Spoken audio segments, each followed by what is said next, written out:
उधर पहुंचाना है जिधर इनको बहुत देर से पहुंचना चाहिए था, पाकिस्तान के जेलों के अंदर।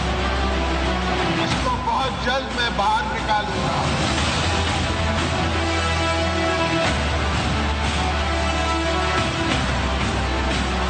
जो आवाम की दुर्गत बन रही है और जिंदगी अजीरन हो चुकी है, ये है वो मकासद जिसके लिए ये मोशन दाखिल की गई। अस्सलाम वालेकुम। अदम एतमाद का हंगाम, और वो हंगाम भी ऐसा है कि पाकिस्तान की जो सफ़े अव्वल की सियासी क़यादत है, कभी एक दूसरे के घर, कभी पहला तीसरे के घर और कभी तीसरे वाला चौथे के घर, रोज़ाना की बुनियाद के ऊपर एक सिलसिला जारी है। चौधरी शुजात हुसैन जो बहुत अलील थे, अल्लाह पाक उनको सेहत दे, वो इस्लामाबाद कल से आए हुए हैं। फजलुर रहमान साहब से उनकी मुलाकात हुई, इसके बाद आसिफ अली जरदारी से उनकी मुलाकात हुई। लेकिन सियासत के अंदर वक्त के ऊपर फ़ैसले लेने का और ताख़ीर से फ़ैसले लेने का कुछ फ़ायदा होता है और बाज़ औक़ात इतना नुकसान हो जाता है कि आपको पछताना पड़ता है। चौधरीज़ के मुतल्लिक़ इस वक्त तासुर ये है कि जो लाहौर में शहबाज शरीफ और जरदारी इनके घर चल के गए थे, वो फ़ैसला लेने के लिए इनके पास मुनासिब टाइम था, लेकिन उन्होंने उस वक्त अपना भाव ज़्यादा बढ़ा दिया और वज़ारत आला से नीचे तो बात करनी सुननी पसंद ही नहीं की। लेकिन जो तरीन ग्रुप और अलीम ग्रुप आपस में इकट्ठे हो गए हैं, जहाँ पर 40 के करीब MPs उनके साथ बैठे हैं, और आज मेरी उनके एक एक्टिव रुकन के साथ जो अभी लाहौर में बैठे एक अपनी मीटिंग की कोऑर्डिनेशन में मसरूफ़ थे, वो कहते हैं कि 2 रोज़ के बाद 5 मज़ीद अरकान का इसमें इजाफ़ा होगा। और अलीम खान इस वक्त लंदन गए हैं, जहाँ वो जहांगीर तरीन से मुलाकात करेंगे। तो उसके बाद चौधरीज़ वाली पोजीशन और इत्तेहादियों वाली पोजीशन थोड़ी कमज़ोर पड़ गई है। लेकिन प्राइम मिनिस्टर ख़ुद चल के आज कराची गए और MKM के दफ्तर, सियासी दफ्तर में पहुँचे और उनसे मुलाकात की। उसी MKM के ऊपर जिनके ख़िलाफ़ लंदन में मुकदमा लेकर गए थे, वो इनके अब इत्तेहादी भी हैं, और आज चल के उनके दफ्तर भी गए कि वो इनका साथ इस मुश्किल घड़ी में छोड़ ना दें। इत्तेहादियों ने बड़ी एक अपनी एम्बिग्यूटी बरकरार रखी हुई है। वो कहते हैं हम अपने साथ खड़े हैं, हम पाकिस्तान के साथ खड़े हैं और कौमी मुफाद में फ़ैसला लेंगे। और पाकिस्तान का कौमी मुफाद अक्सर औक़ात उसकी हवा जो है वो पिंडी से इस्लामाबाद के रुख पे चल रही होती है। अब ये मालूम नहीं है कि अब ये वाली हवा का रुख किसी और जानिब अभी हुआ या नहीं हुआ। बज़ाहिर तासुर यही है कि प्राइम मिनिस्टर उनके हाथ से गेम निकल रही है और अपने गुस्से का इजहार वो अपनी तकारीर के सामने ला रहे हैं। जो आज उन्होंने कराची में ख़िताब किया, 2 रोज़ पहले मेल्सी के अंदर भी जो ख़िताब था उनका, उसमें भी प्राइम मिनिस्टर के मनसब से मुनाफी काफ़ी बातें थी। जैसे यूरोपियन यूनियन के सफ़ीरों को ललकारने की ज़रूरत नहीं थी, उन्होंने ललकारा उसमें। लेकिन साथ ही जो अपोजिशन के लिए लबो लहजा था, वो भी माजरत के साथ शायद उनको नहीं बोलना चाहिए। उनके पार्टी के अंदर से कुछ जूनियर कैंडिडेट उठ के इस तरह की ज़ुबान बोले ना, ओए फजलू, तो फिर तो वो बात सुनने में आती है। लेकिन कंटेनर पे खड़े इमरान खान जब वो ओए प्राइम मिनिस्टर या ओए वज़ीर आज़म, ओए नवाज शरीफ कहते थे उसमें, और अब ख़ुद वज़ारत उज़्मा पे मौजूद प्राइम मिनिस्टर वाले जो ऑफिस है उसकी हैसियत में फ़र्क है। अब ये कंटेनर वायरल नहीं है। तो प्राइम मिनिस्टर ने आज अपोजिशन को किस लहजे में बुलाया, पहले वही सुन लें। पहला मेरा टारगेट होगा बंदूक की नशिस्त पे बड़ी देर से उसके ऊपर आया हुआ, वो है आसिफ अली जरदारी। ये डाकू जरदारी, ये जालिम आदमी जुल्म करता है, चोरी करता है। आसिफ जरदारी, तुम्हारा वक्त आ गया। दूसरी तरफ आपने देखा होगा मकसूद चपड़ासी वाला, शोबाज जूते पॉलिश करने वाला, बूट पॉलिश करने वाला, वो इसके साथ मिल गया है। तुम्हारा भी, तुम्हें पता है कि अगले 3 महीने के बाद तुम पूरी तरह जेल में डालोगे। और फिर इनके साथ मिल गया है डीजल। फजलू सुन लो, क्योंकि मौलाना इसको कहना गुनाह है, इसको मौलाना कहना गुनाह है। फजलू तैयार हो जाओ, ये जब आपकी फेल होगी और इंशाल्लाह होगी, इनको उधर पहुंचाना है जिधर इनको बहुत देर से पहुंचना चाहिए था, पाकिस्तान के जेलों के अंदर। एक बड़ा अहम जुमला है जो प्राइम मिनिस्टर ने अपने ख़िताब के अंदर कहा। उन्होंने कहा कि पहले तो मेरे हाथ बंधे हुए थे, अब वो हथकड़ी खुल गई है। ये बड़ा मज़े का जुमला है। हाथ इनका शहबाज शरीफ, जिसे वो बूट पॉलिशिया कहते हैं, उसने बांधे थे, जिसको फजलू कहते हैं उसने बांधे थे, या आसिफ अली जरदारी जिसको ललकार के कह रहे थे कि मेरी बंदूक का रुख अब तुम्हारी तरफ है, पहले हाथ बंधे हुए थे। बड़ा इंटरेस्टिंग है। आज से 4 साल पीछे चले जाएं, बाप पार्टी का क़याम होता है और बाप पार्टी के क़याम का क्रेडिट आसिफ अली जरदारी लेते हैं कि मैंने किया। और आम तासुर यही था कि उस वक्त PMLN की हुकूमत गिरानी थी तो इस्टेब्लिशमेंट के साथ जरदारी साहब का जॉइंट वेंचर था। फिर संजरानी साहब का इंतखाब होता है और उस संजरानी साहब के इंतखाब में पाकिस्तान तहरीक इंसाफ और पीपल्स पार्टी मिल के संजरानी साहब को चेयरमैन सेनेट मुंतखब करते हैं। आज जब इन्होंने ये जुमला कहा कि पहले तो मेरे हाथ बंधे थे, तुम तो मेरी बंदूक के निशाने पे हो, तो एकदम मुझे वो सारी सियासत सामने नज़र आ गई। और फिर एक रिपोर्ट जो FIA में बशीर मेमन ने बनाई थी जिसके मुताबिक कुछ 150 अरब के फेक अकाउंट्स थे, और हमें इब्तदाई तौर पर जो ब्रीफिंग्स और रिपोर्ट्स मैंने जो ख़ुद देखी, उनकी कॉपियाँ देखी, तो उससे ये लगता था कि ये केस इतना पक्का है शहबाज शरीफ का भी और जरदारी साहब का भी, कि बाकी सारे कच्चे केस थे, नवाज़ का भी, शाहिद खाकान का भी, SN का भी, वो तो सब छूट जाएंगे, ये 2 बंदे नहीं छूटेंगे। ज़मानत पे रिहा हुई आसिफ अली जरदारी की, उनकी बहन की, और उसके बाद दोबारा पकड़ने की पोजीशन में भी नहीं थे। आज कह रहे थे कि मेरे हाथ बंधे हुए थे, तो प्राइम मिनिस्टर बहुत अच्छा होता कि ये बताते कि हाथ बांधे किसने थे और खुले कैसे। बड़ा ही एक इंटरेस्टिंग ट्विस्ट है इस वक्त, वो सेम पेज जब वो आगे पीछे होता है ना, तो इस तरह की बातें काफ़ी आनी शुरू हो जाती हैं। प्राइम मिनिस्टर ने अदम इत्माद के हवाले से भी अपोजिशन को एक धमकी दी है, ज़रा सुन लें पहले, फिर आगे प्रोग्राम बढ़ाते हैं। करप्ट चोरों की मौत आती है तो ये आज असेंबली की तरफ जो आ रहे हैं, अल्लाह तेरा लाख लाख शुक्र है कि तूने मेरी दुआएं कबूल कर ली हैं। चोरों के टोले की जो सियासी मौत आई है, इन्होंने अदम एतमाद कर दिया है। तो मैं सोच रहा था कि अल्लाह ये किसी तरह ना मेरे इनकी गर्दन मेरे हाथ में किसी तरह आ जाए। अदम एतमाद की तहरीक जब इंशाल्लाह ये जब हम जीतेंगे, उधर मैं रुकूंगा नहीं, मैं इनके पीछे जाऊंगा, मैं इनको छोड़ूंगा नहीं। जो अब तक मेरे हाथ बंधे हुए थे, वो जो जंजीर बली हुई थी ना, वो अब खुल जाएगी। और प्राइम मिनिस्टर के जेस्चर्स साथ देखें ना कि गर्दन छोड़ूंगा नहीं, तो अपने मेहमानों से पूछते हैं। शिबली फराज साहब हैं पाकिस्तान इंसाफ से और जावेद लतीफ़ साहब हैं PMLN से, दोनों को खुशामदीद कहता हूँ। शिबली साहब, गर्दन वाकई तोड़ने का इरादा है? क्योंकि प्राइम मिनिस्टर ने 2-3 दफ़ा दोहराया है इस चीज़। देखें, ये बातें सिंबॉलिक होती हैं, जिससे कि मुराद ये है कि एक इलेक्टेड प्राइम मिनिस्टर जो कि प्राइम मिनिस्टर इमरान खान हैं, तो जब वो बात करते हैं तो he is always referring to the law, कानून, और कानून की गिरफ्त को उन्होंने रेफ़र किया है, जिसमें कि उन्होंने ये एक सिंबॉलिक यूज़ किया है कि गर्दन। तो बुनियादी तौर पे ये बात है कि उन्होंने, जब प्राइम मिनिस्टर बात करते हैं तो ऑब्वियसली वो बात कर रहे होते हैं कानून के उसमें कॉन्टेक्स्ट में बात कर रहे होते हैं।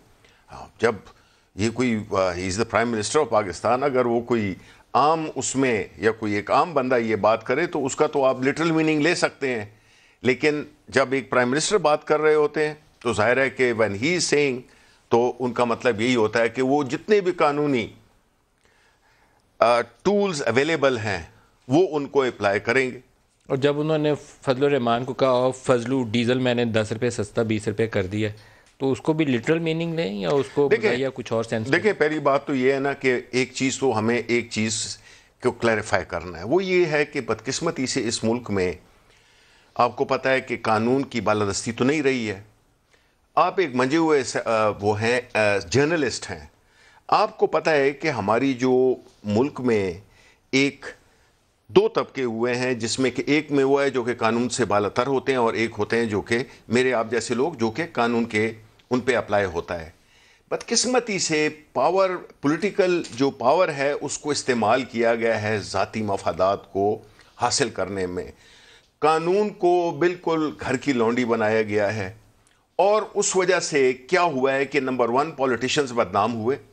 दूसरी वजह यह है कि ये वो लोग हैं जिन्होंने कि अपने दौरान इक़्तिदार या इवन अपोजिशन में रहते हुए अपने ज़ाती अहदाफ को हासिल करने के लिए इन्होंने किसी हद तक भी गए हैं और उन्होंने मुल्क में एक ऐसा सियासी कल्चर भी बना दिया जो कि फिर नीचे ट्रिकल डाउन हुआ आम पब्लिक पे भी, कि जिसमें कि पैसा बन गया सब कुछ और ना कोई और ना उसूल, ना वैल्यूज़, ना कानून, ये सब जो है ना उसका वीकन करने में इक़्तिदार रहा है। जस्ट लास्ट कमेंट, उससे हुआ ये है कि ये लोग they have to be exposed, इनको एक्सपोज करना चाहिए। अब आप मुझे बताएं कि जो आसिफ अली जरदारी, शहबाज शरीफ, नवाज शरीफ, फजलुर रहमान वो नहीं है जो कि कहते हैं कि मैं नैब के आगे जो है तो मैं जत्थे खड़े कर दूंगा। अब आप मुझे बताएंगे आप क्या मैसेज दे रहे हैं? ये कानून की बालादस्ती है।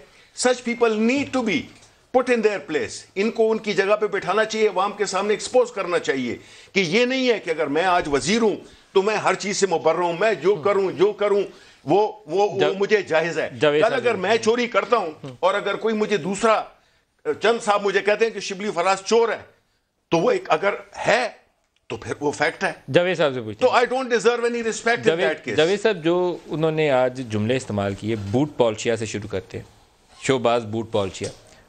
आमतौर पर शेख रशीद का करते हैं कि पाकिस्तानी सारे सियासतदान गेट नंबर 4 की पैदावार हैं। अब कौन सा 4 नंबर है ये मुझे पता नहीं है, लेकिन एक चीज़ ज़रूर है कि वो कहीं ना कहीं से घूम के उधर से मोर लगवा के सारे आए हुए हैं। तो फिर ठीक कह रहे थे प्राइम मिनिस्टर, लहजा भी ठीक था, लबो लहजा। मैं एक गुजारिश करूं, मेरे भाई शिबली साहब ने कहा सिंबॉलिक अल्फाज हैं। कोई कह रहा है कि घबराए हुए थे, मैं कहता हूं घबराए हुए नहीं थे। उसकी वजह यह है कि जब वो कंटेनर पर चढ़े हुए थे तो ऐसे ही अल्फाज इस्तेमाल करते थे। वो फरमाइशी अल्फाज थे, उनकी ज़रूरत थी या उनको कहा गया था कि इससे ही रास्ता निकलेगा। अब आ जाए 2018 के बाद जब वो हुकूमत में आए तो हर 6 माह बाद 8 माह बाद ऐसे ही अल्फाज का इंतखाब भी करते आए, ऐसे ही धमकियां लगाते आए। और आज मैं ये कहूँगा कि जो मैं बात कह रहा हूँ उसके सबूत के तौर पे कि आज उन्होंने कहा उसी जगह मेलसी के बाद आज कराची में जो उन्होंने बात की, उन्होंने कहा कि 2000 की जगह कोई 2000 बंदा लेके आएगा, मैं 1 लाख बंदा लेकर आऊँगा। 1 लाख बंदे की किसको धमकी दी जा रही है? सिटिंग प्राइम मिनिस्टर कह रहे हैं ना। मैं वही अर्ज कर रहा हूँ ना कि वो किसको सुनाया जा रहा है। नदीम मलिक साहब, आप मुझे ये बताएं, आपके ख्याल में किसको सुनाया जा रहा है? देखने वालों को आसान लफ्जों में बताएं। देखें नदीम मलिक साहब, मैं एक दार से निकाला गया तो ज़्यादा खतरनाक हो जाऊंगा, किसको बताया गया था? ये जिनको 1 लाख बंदा कह रहे हैं। और ये किसको बताया गया कि पहले हाथ बंधे हुए थे, अब तो मेरे हाथों से हथकड़ी उतर गई, ये किसको बताया है? जो तीसरा अंपायर था। ये होगी ना बात। अब आज आप जल्दी बात पूरी कर लें, मैंने आज एक खास मेहमान है हमारे पास, सबसे ज़्यादा टाइम उनको देना है। लेकिन मैं एक शिबली साहब से भी डंडी मारनी है। एक अर्ज कर लूँ अगर सर, मैं ये कहना चाहता हूँ कि देखें, पाकिस्तान पर रहम किया जाए।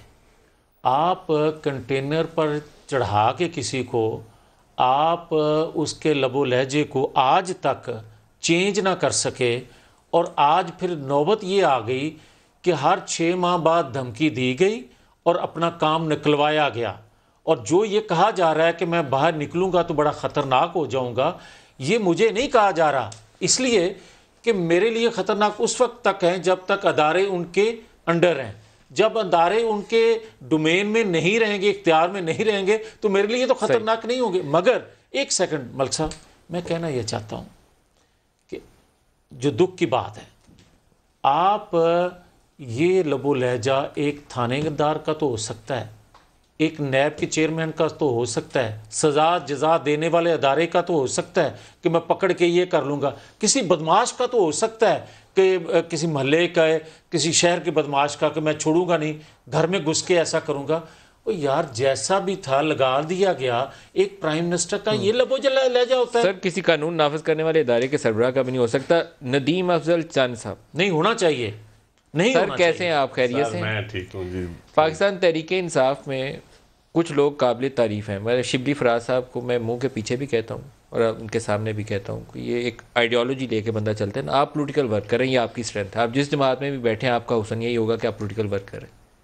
तो आपका बड़ा लॉस है पीटीआई को, लेकिन आपने वापसी का सफ़र क्यों फैसला किया, क्या वजह हुई? देखें जी, 2 चीज़ें हैं। मैं सच्ची बात है, मैंने जैसे इमरान खान साहब को सुना था वज़ीर आज़म बनने से पहले, मैंने इमरान खान साहब को ज्वाइन किया था। उस वक्त वो वज़ीर आज़म नहीं थे, लेकिन अब वो प्राइम मिनिस्टर ऑफ पाकिस्तान है। मुझे शायद वो वज़ीर आज़म, वो इमरान खान साहब पसंद थे, कुछ चीज़ें थी। आज वज़ीर आज़म पाकिस्तान थे, उनकी पॉलिसी से मुझे इत्तफाक नहीं था, बस सिंपल सी बात है। वो जो चीज़ें आपने सुनी थी, इन रियलिटी आपको लगा कि उससे मुख्तलिफ है? बहुत सारी चीज़ें मुख्तलिफ, बहुत सारी चीज़ें। देखें, अब इस पे डिटेल प्रोग्राम करेंगे, आपका टॉपिक और है। नहीं, मैं सुन लूं 2 मुअज़्ज़ज़ मेहमान बैठे हुए हैं। आज मेरी आपसे पहली मुलाकात हो रही है। 2 मुअज़्ज़ज़ मेहमान बैठे हुए हैं, ये मेरा ख्याल है फिर रख लें आज, क्योंकि इस वक्त 2 कॉन्फिडेंस है। शिबली साहब काबिल कदर लोग हैं, शिबली साहब जैसे लोग हैं, काबिल कदर लोग हैं, मैं इनकी बड़ी कदर करता हूँ।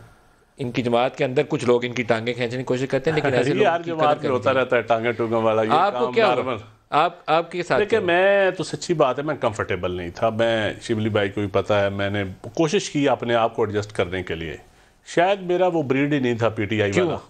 रीजन बताए ना। देखिए, मैं एक पॉलिटिकल वर्कर हूँ। एक आम आदमी की जो बात की जाती है ना प्रैक्टिकली, मुझे प्राइम मिनिस्टर साहब ने मेहरबानी की, उन्होंने मुझे ऐसे पीएम बनाया, मुझे पार्लियामेंटेरियन। कंफर्ट क्यों खराब थी?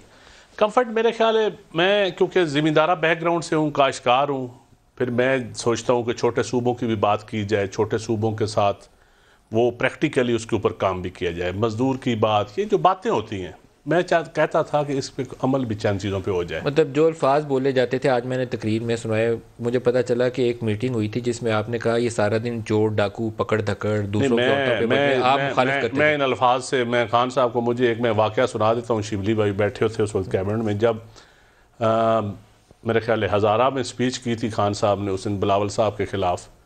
तो मैंने प्राइम मिनिस्टर को रिक्वेस्ट की थी, मैंने कहा जनाब वज़ीर आज़म, आप वज़ीर आज़म हैं, ये स्पीच मुराद सईद अगर कर लेना तो वो चलो नौजवान आदमी है उसकी, तो आप ऐसी स्पीच ना किया करें। मैंने उनके मुंह पे कैबिनेट में कहा, रिक्वेस्ट की, और मुझे अफसोस हुआ कि मेरी कैबिनेट में किसी बंदे ने मेरी बात को सेकंड नहीं किया। ये मैं ऑन एयर कह रहा हूँ। मैंने कहा यार शायद मैंने कोई गलत बात कर दी हो। तो प्राइम मिनिस्टर ने कहा आज मुझे बड़ी नींद आई है सुकून से।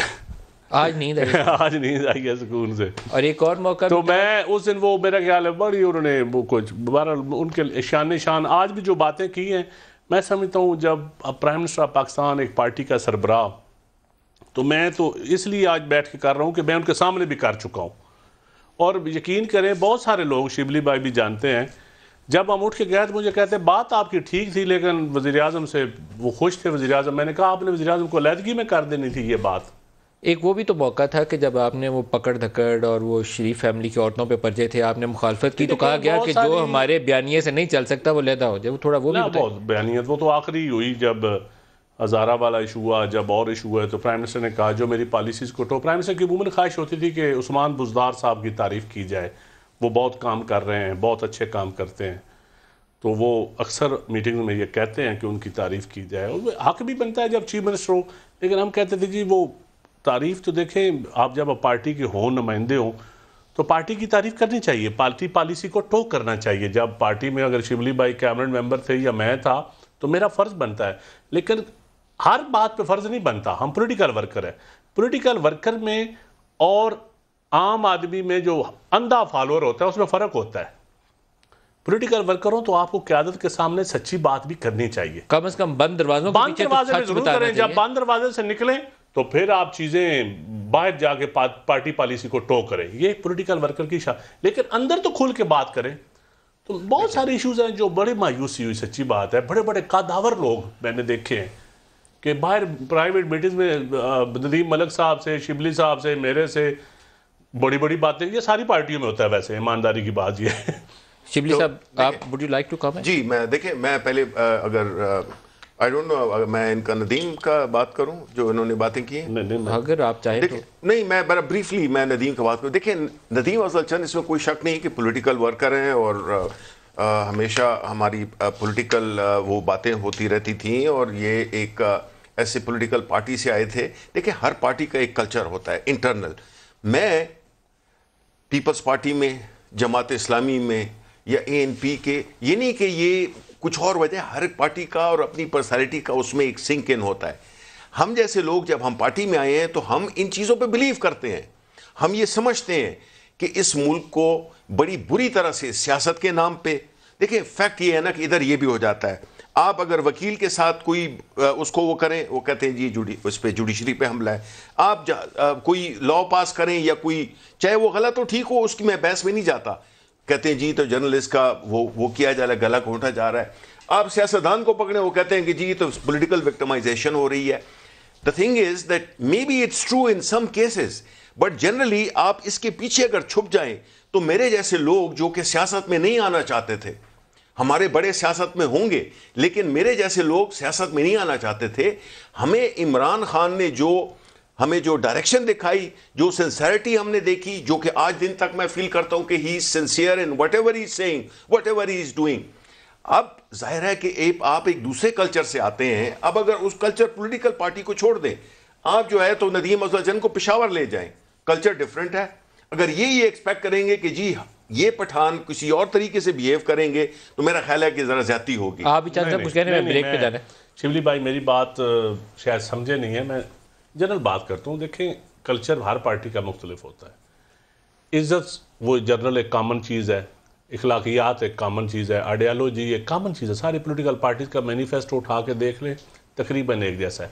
अब करप्शन का एक बयानिया है, मैं अक्सर कहता हूँ करप्शन का बयानिया है। आपने करप्शन, आप एंकर हैं, आप हेड हैं इस इदारे के, आप कहते हैं मैंने करप्शन के खिलाफ जांच करनी है। आपके ऑफिस का आपका कैमरामैन करप्ट हो, आपका कोऑर्डिनेटर करप्ट हो, आपका चाय देने वाला करप्ट हो, आप आके मेरे और शिबली साहब के ऊपर लेक्चर झाड़ने शुरू कर दे तो मैं आपके लेक्चर क्यों सुनूंगा? I should be fired. मेरी बात सुने, मेरी बात सुने। मैं ओपनली मैं किसी का नाम नहीं लूंगा, मेरा ये ऐसा बतीरा भी नहीं है। मैं कहता हूं कि खान साहब का करप्शन का बयानिया बिल्कुल मैं आज भी उससे इत्तफाक करता हूं। अगर कैबिनेट सारी ऑनेस्ट होती, अगर साथ बैठने वाले लोग सारे ऑनेस्ट होते, नदीम अफजल भी ऑनेस्ट होता, शिबली भाई भी होता, 50-60 बंदे, बिल्कुल फिर बात बनती है, असूल की बात है।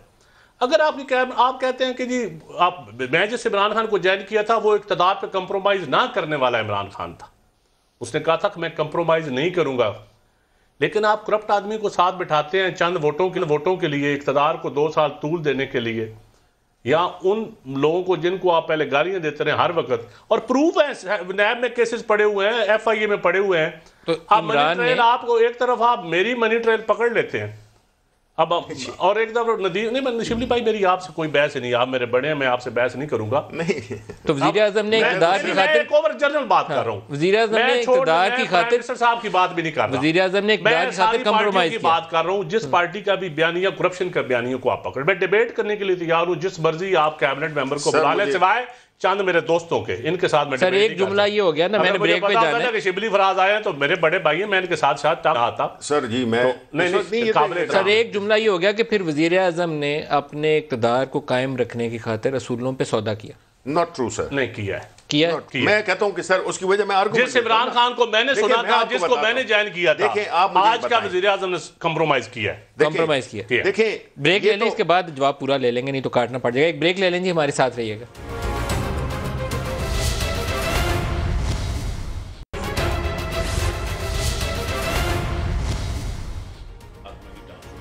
प्रोग्राम में दोबारा खुशामदीद कहते हैं। प्राइम मिनिस्टर के बाज़ बयानात जो फॉरेन पॉलिसी से रिलेटेड हो, उनमें अल्फाज का चुनाव बहुत मैटर करता है। मेल्सी में उन्होंने ललकारा बाकायदा यूरोपियन यूनियन के सुफरा को।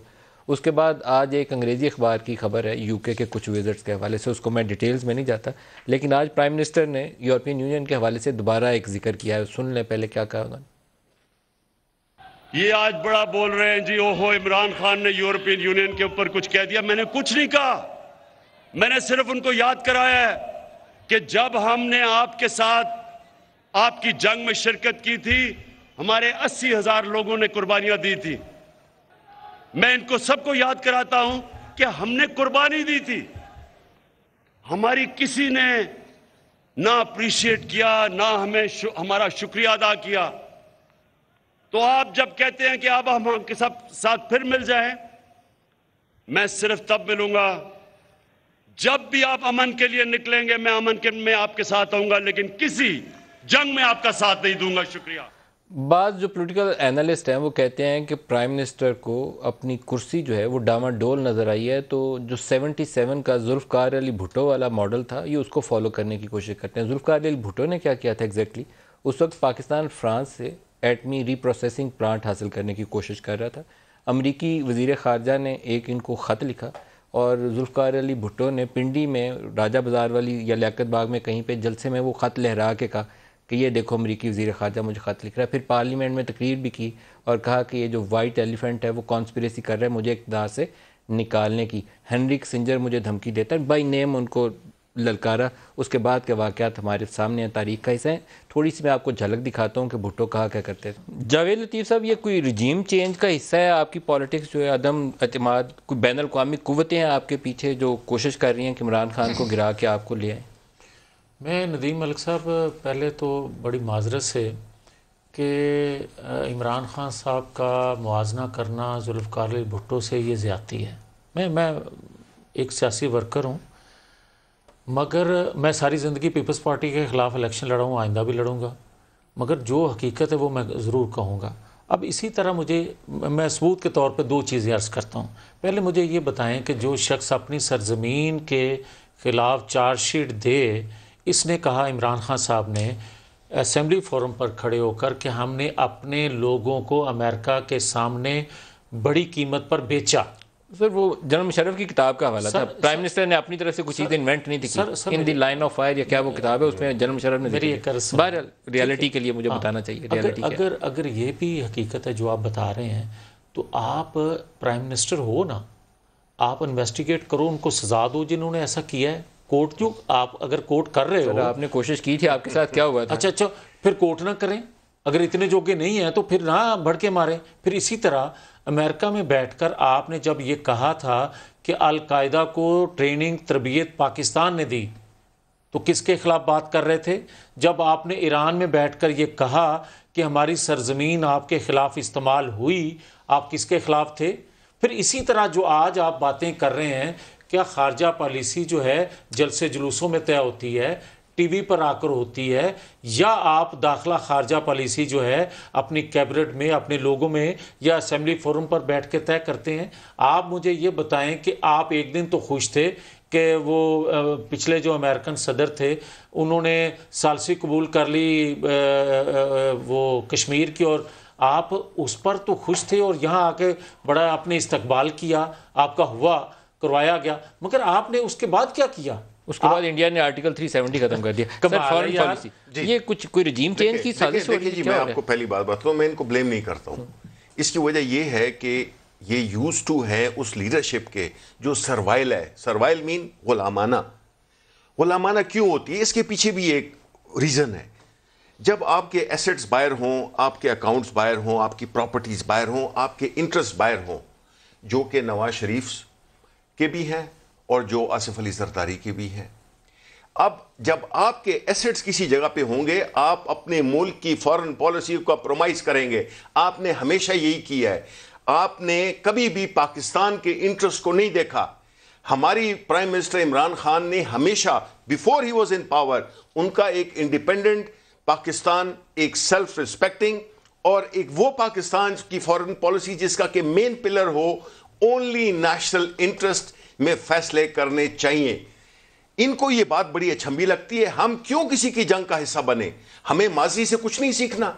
हमने ईरान या अफगानिस्तान में हमने मुल्क का पूरा बेड़ा गर्क हो गया, हर लिहाज से, इखलाकी तौर पे, इमाशी तौर पे, सोसाइटी के तौर पे, सब कुछ।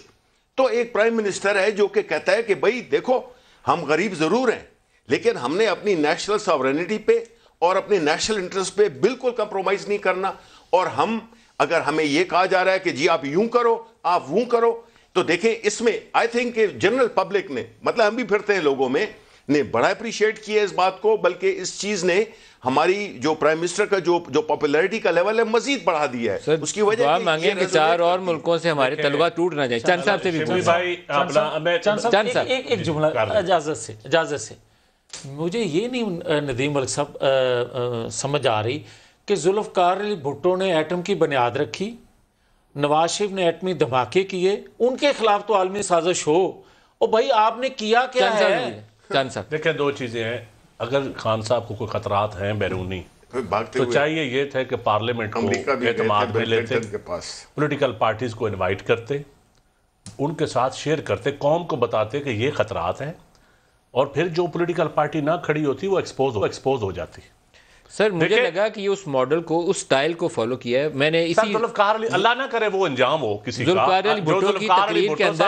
जो जुल्फ़िकार अली भुट्टो साहब का इंटरनेशनल एस्टैब्लिशमेंट ने, उस वक्त की एस्टैब्लिशमेंट ने जो अंजाम किया, अल्लाह ना करे किसी का आइंदा हो, हम अफोर्ड ही नहीं कर सकते। जुल्फ़िकार अली भुट्टो की उसी तकरीर के अंदर जुमले हैं, वो कहते हैं मेरे बाप ने तो बहुत छोड़ा था मेरे लिए, मुझे क्या जरूरत थी यहाँ रहता, मैं तो लंदन में मजे की जिंदगी गुजार सकता था, मैं तो पाकिस्तान की खातिर, आप लोगों की खिदमत की खातिर वो मुसलमानों, मेरे पाकिस्तानियों, गरीबियों, आपकी खातिर ही काम कर रहे हो। तो मुझे लगा कि ये भुट्टो ने तो फिर साबित भी किया, कुछ फुट स्टेप्स उनको फॉलो करने की कोशिश कर रहे हैं। जुल्फ़िकार अली भुट्टो ने तो फिर साबित भी किया, फांसी का फंदा ले लिया, साबित भी किया ना। देखिए खड़े रहे। तो फिर मैं देखे ना, जुल्फ़िकार अली भुट्टो जहां तो गिदड़ बबकियां मारता, जुल्फ़िकार अली भुट्टो ने साबित भी किया।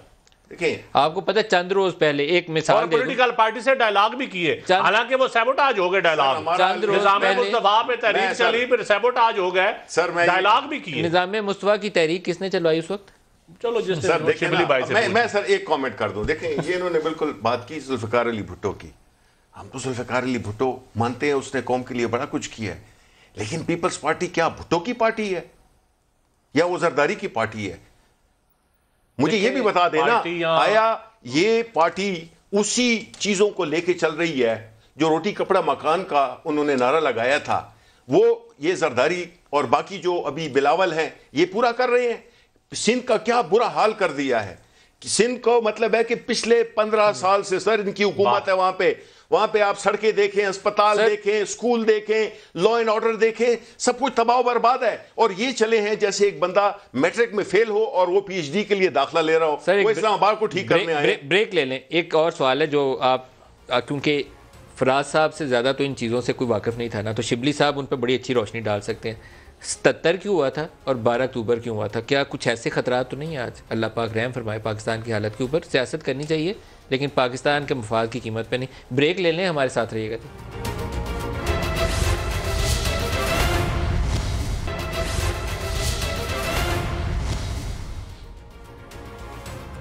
प्रोग्राम में दोबारा खुश आमदीद कहते हैं। शिबली साहब, अदम एतमाद आए ना आए एक आइनी तरीका है, लेकिन मुल्क का इस्तेहकाम मुतासर नहीं होना चाहिए। हालात काबू में रहेंगे इंशाल्लाह जी। देखें ये तो हम तो यही कह रहे हैं, ये सवाल मेरा ख्याल है इसका जवाब इनको देना चाहिए कि एक मुल्क जो कि बड़ी मुश्किल से इकोनॉमिकली कुछ स्टेबलाइजेशन आनी शुरू हुई थी, कोविड के बाद जो पूरी दुनिया आपको पता है इस वक्त क्या हो रहा है, फिर ये यूक्रेन की जंग हो रही है, पेट्रोल प्राइसेस, इंटरनेशनल जो कमोडिटी प्राइसेस हैं जिस तरह जा रही हैं, ये वक्त है कि किसी दुनिया के किसी मुल्क में, आप जर्नलिस्ट हैं मुझसे ज़्यादा जानते हैं कि किसी मुल्क में ऐसी कोई अपोजिशन है जो कि इन हालात से बिल्कुल बेखबर और एक ऐसे मसले पे चल पड़े जिसमें कि मुल्क की इकोनॉमी डिस्टेबलाइज हो रही है कि नहीं।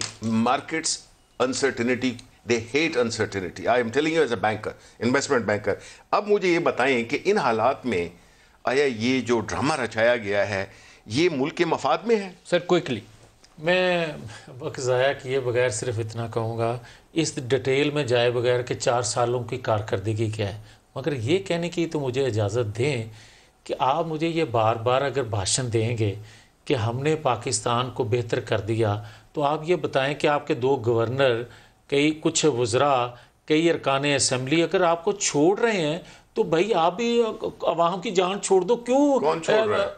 मैं आपको बता रहा हूँ फिर कि 1 से 2 गवर्नर आपके लगाए हुए छोड़ेंगे, कुछ वज़रा आपके छोड़ेंगे, कई अरकान असम्बली आपको छोड़ रहे हैं और 50% से ज़्यादा अरकान असम्बली इनको छोड़कर जा रहे हैं। 50% से ज़्यादा कौमी असम्बली कोई झूठ बोले रखो थोड़ा 50% बहुत ज्यादा तो कह रहे हैं जी, हमें तो 18 का पता है इनके लोगों का। अगर जिनको ये धमकियां आज दे रहे थे ना, किसी ने हाथ ना इन्हों का पवाया तो भाई जी 50% तो भी ज्यादा कम हो जाना। हाथ पैन का डर है जानी साहब। ये तो अच्छा नहीं, ये वोट को इज्जत दे रहे हैं। मेरे ख्याल में इस वक्त इदारा तो न्यूट्रल है, इस वक्त न्यूट्रल है, बिल्कुल न्यूट्रल पर हो गए उन्होंने कि बस कोई नहीं, ये बात सेम पेज लगा रहे हैं। इदारे अगर न्यूट्रल ना होते तो आज ये हालात ना होते जिस तरह हो रहा है।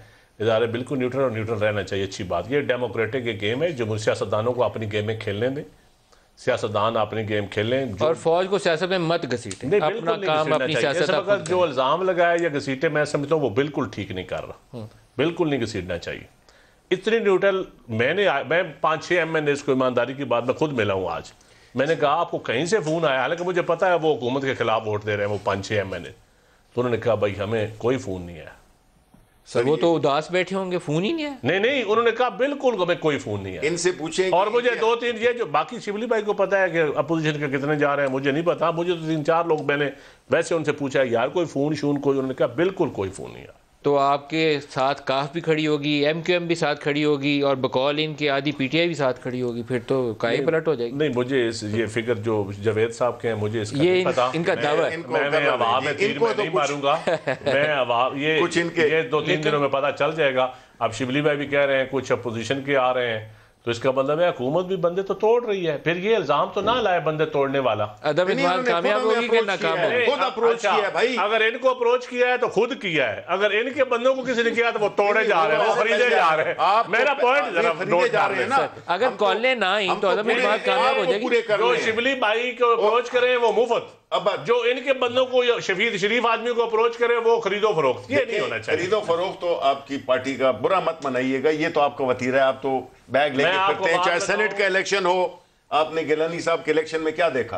आप पैसे नहीं खरीदे थे आपने। अब मैं छोड़े जी, अब ऐसे देखे ना, जब आप गलती को माने, मैं एक्सपेक्ट नहीं करता। बंदा बता दें जिसको 20 करोड़ की ऑफर इन्होंने की है। बार बार कहते हैं ना, कल 18 करोड़ आज 20 करोड़ पे फिगर पहुंच गई। सियासत का बेसिकली बहुत बड़ी रकम होती है। इनकी सियासत का यही है, खरीद, ये इनका भी और उनका भी बदकिस्मती से कि खरीदो, धमकाओ, ये करो। एक जुमला सर, अदम इत्तेमाद कामयाब हो रही है कि नाकाम हो रही है?